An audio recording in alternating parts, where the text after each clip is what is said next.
mungkin sedikit ya. Ini jadi tadi saya tanda kutip tentang korupsi.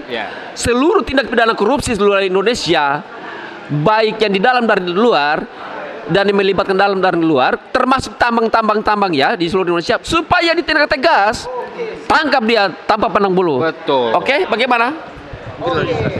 Ya, sudah jelas, sudah tegas dari rekan kami tadi.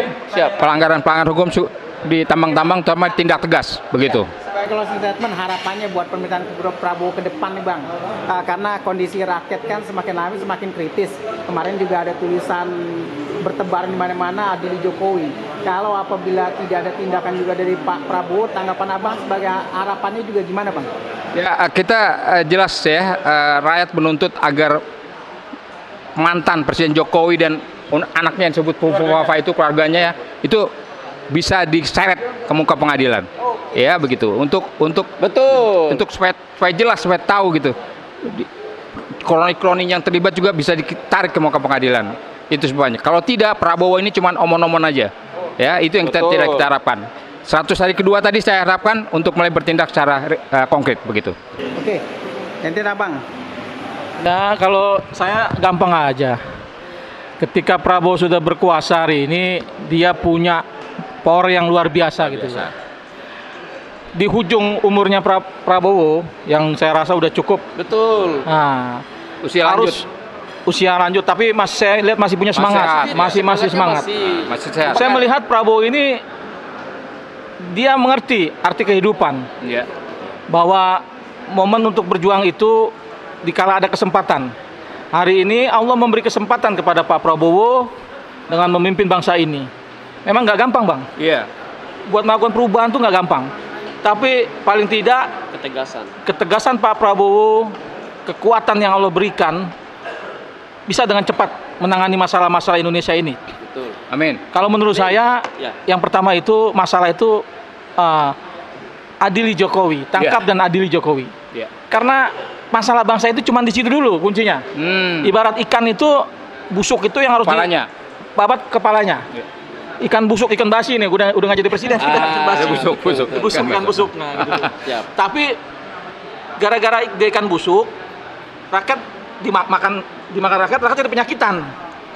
Masalah-masalah hari ini kan banyak banget nih, rakyat menderita kan. Iya betul. Ekonomi, segala macam lah, demokrasi, hukum, semua rusak dibikin Jokowi. Betul. Nah, makanya hari ini saya minta Prabowo jangan takut-takut dong. Iya. Rakyat berada di Bapak Presiden, di depan Pak Prabowo, bukan di belakang.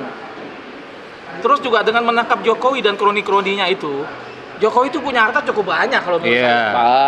Banyak. Bisa dikembalikan ke negara. Harus dikembalikan ke negara. Itu juga yang sekitar Pak Prabowo itu, menteri-menteri itu. Jadi nggak perlu hutang lagi ke Cina yang ratusan triliun ya, nggak usah. Buat biayai makan aja, makan bergizi aja. Nggak perlu ngemis-ngemis. Cukup gitu. Itu. Cukup.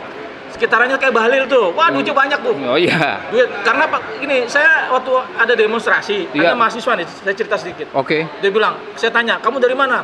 Saya satu kampung sama Bahlil Bang, katanya. Oh gitu. Wah. Hebat dong saya bilang. Dulu Bahlil itu bekas kenek Bang katanya. Oke, betul. Dia bilang gitu, bekas kenek katanya. Wah hebat dong. Berarti pinter dong. Saya bilang gitu. Iya Bang, pinter ngejilatnya katanya. Tapi bukan saya menghina kenek gitu. Ini kesempatan yang Allah berikan kepada Bahlil. Kekuasaan dia punya, harta dia punya, seharusnya Bahlil itu berpihaknya kepada rakyat dong. Betul. Jangan kepada Pak Jokowi. Orang asal dari rakyat tuh kok dia. Pernah merasakan susahnya jadi rakyat. Terus apalagi dia mainkan lagi sekarang isunya tuh masalah gas, masalah kerakyatan lagi. Waduh, kurang ajar banget. Sangat banyak. Jangan sampai terulang lagi deh begini. Jangan begitu Pak Bahlil. Kalau menurut saya Pak Prabowo, Bahlil tuh jangan dipecat Pak Prabowo. Jangan dipecat ya. Kasihan dia. Jadi ini biarin aja di situ. Buat lucu-lucuan aja lah. Tapi negara ini jadi rusak dong gini. Ya kan? Ya rusak, paling tidak kan rakyat punya amarah gitu Pak Bahlil. Bahlilnya kan nggak bener gitu kan. Tapi kalau dia punya hati, punya pikiran, nggak usah dipecat, dia udah mengundurkan diri gitu loh. Harusnya seperti itu. Kayak Gus Miftah ya kan? Lebih gentleman. Gentleman. Lebih kesatria dia. Kesatria. Cuman gara-gara dia ngenyek tukang es gitu loh. Wah, mundur dia. Dengan hebatnya mengundurkan diri. Bahlil lebih dari itu kan? Ini itu Miftah itu cuma satu orang yang diledekin, yang bikin susah. Bahlil se-Indonesia. Bahlil itu banyak. Betul. Bahlil itu banyak, gila. Oke. Kita dulu, belum kelar. Bahlil itu banyak, Bang. Tapi pertanyaannya, Sangat banyak ya, berarti kelebihan ya. kenapa Bahlil nggak tahu diri gitu? Iya. Itu dia nggak tahu diri kan? Nah, kalimat itu. Apakah karena dia gila kekuasaan? Ya. Apakah ini diperintahkan oleh Jokowi supaya dia dibikin seperti itu gitu loh? Sebagai Supaya alat ada Supaya ada kerusuhan, Iya, sebagai alatnya Jokowi. Iya, supaya ada kegaduhan. berarti tujuannya kan adalah Tujuannya untuk menjelek-jelekan pemerintahan Prabowo Iya. yang di 100 hari kerja ini. Iya. Jadi gini loh, Prabowo itu 100 hari kerja nih kan. Menurut saya dia belum maksimal memang. tujuannya apa ya kira-kira ya? Tapi, dengar dulu Bang, memang belum maksimal. Tapi dia udah berusaha. Selama 100 hari ini dia, ya kan nggak marah-marah, nggak nangkepin orang, nggak nangkepin aktivis walaupun kritik. Bahlil tiba-tiba matiin orang gitu. Pakai gas ya. Tadi gara-gara pakai gas lagi ya. Iya. Membunuh orang. Artinya gini. Artinya Bahlil ini memperburuk pemerintahnya Citra Prabowo. Sebagai presiden ya. Nah, seolah-olah mau bilang Prabowo telah membunuh rakyatnya sendiri. Seolah tidak layak jadi presiden ya. Iya, seolah-olah harus diturunkan. Rakyat marah. Berarti harus ada yang naik sebagai presiden. Kalau naik terus jangan sampai ada yang naik. Ini Bu Papa ini bahaya lagi. Nah, oleh karena itu, Jangan sampai ya situ ya tujuannya ya. ya iyalah, kita udah paham lah kayak gitu-gitu Bang. Itu udah katam gitu-gitu. Gitu ya. Jadi saya menghimbau nih kepada pemerintahan Prabowo sendiri, orang-orang kepercayaannya Prabowo, pembisik-pembisik Prabowo. Kalau Bahlil itu dia jangan dipecat lah gitu kalau bisa Bang. Jadi apa yang bagusnya ya? Bagusnya dia disuruh bisikin, lu mundur. Betul. Iya kan? Iya. Jadi Prabowo juga kan kesannya kan juga nggak sembarangan gitu. Ini atas jiwanya si Bahlil sendiri gitu loh. Oke. Nah itu yang pertama. Yang kedua tadi abang bilang apa? Pupuk Papa ya? Papa. Jadi sebenarnya kita ini aktivis nggak mau Prabowo terjadi sesuatu di pertengahan pemimpinannya. Itu yang kami kita bukan hindari. mendukung Prabowo-nya, tapi kita mendukung kebijakan Prabowo yang benar gitu loh, yang berpihak kepada rakyat. Betul. Selagi itu berpihak kepada rakyat, kita dukung. Oke, setuju. Tapi kalau Prabowo-nya itu ngaco-ngaco kayak Jokowi, jangan berharap. Iya. Kita ini, saya ini di 98 juga punya peran gitu loh. Betul. Sebagai aktivis 98. Saat itu Prabowo ngalamin sendiri. Jadi saya mohon jangan sampai terjadi lagi peristiwa 98. Oke. Cukup Prabowo sendiri yang bisa menyelesaikan masalah ini. Jadi rakyat suruh tidur aja tenang. Saya yang selesaikan. Iya. Karena saya pemimpin hari ini. Betul. Saya presiden hari ini. Tunjukkanlah sekarang. Nah, Iya. inilah saja Prabowo. Nah, masalah pupuk Betul ya. ini. Kesempatan sekali ya. Iya, jadi menurut saya Prabowo jaga kesehatan. Amin. Jadi ada berita nih yang saya lihat, video adiknya Hashim menyatakan kalau Prabowo dalam apa kondisinya terancam. Sepertinya akan ada yang membuat dia kenapa-napa gitu. Nah, artinya Prabowo harus mulai hati-hati lah. Ya, jagalah kesehatan. Jaga kesehatan, harus pinter-pinter cari orang di sekelilingnya, hati-hati kalau makan minum sembarangan, apalagi kalau makan-makan bersama Jokowi. Jangan. Itu saya paling tidak setuju tuh. Diundang saya pun tidak Jadi setuju. hati-hati lah. Ya. Jangan juga makan-makan bersama Fufu Fafa, jangan. Oke. Santai lagi. Ini Fufu Fafa ini seru nih Fufu Fafa. Jadi tanggal tadi kata Bang Roy Suryo, tanggal 17-18 akan ada dia akan mengupas tentang ijazahnya Fufu Fafa. Ya, di Solo dan Jogja. Di Solo dan Jogja. Seolah-olah katanya 99,9% ijazahnya Gibran palsu. Kok bisa ya? Ini dia aku pertanyaannya kok bisa 2 kali negara ini Dibohongin ya? dibohongi dengan Cara yang sama. dan keluarga yang sama.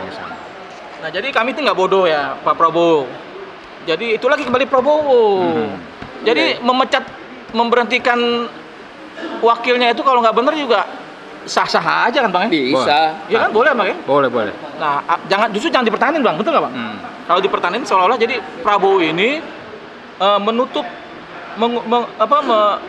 kesalahan-kesalahannya orang yang jahat gitu loh. Ya kalau nggak ada gunanya suruh mundur aja lah. Iya, suruh Jelas nggak ada mundur. gunanya, nggak ada fungsinya. Iya, ganti nama abang kita ini. Jauh lebih pinter Bang ya. Iya, Nah, jadi kalau menurut saya Fufu Fafa sama seperti Bahlil, sama peristiwanya seperti Bahlil. Bahlil juga. Legowo ya. Iya, jangan dipecat dulu. Cukup mundur. Fufu Fafa tuh mundur kalau masih ada ini pemikiran gitu loh. Otaknya masih waras. Tapi saya rasa gini, nggak lama lagi juga saya rasa Fufu Fafa akan mundur, Bang. Itu insting saya. Bisa kita buktikan nih, Bang ya. Kita bisa buktikan, nggak akan lama lagi. Amin. Fufu Fafa. Amin. Gibran akan mundur. Amin. Tolong diingat ini, direkam ya, Amin. diingat ya. Nggak lama lagi, Fufu Fafa, Gibran akan mundur. Amin. Dia akan sadar gitu loh.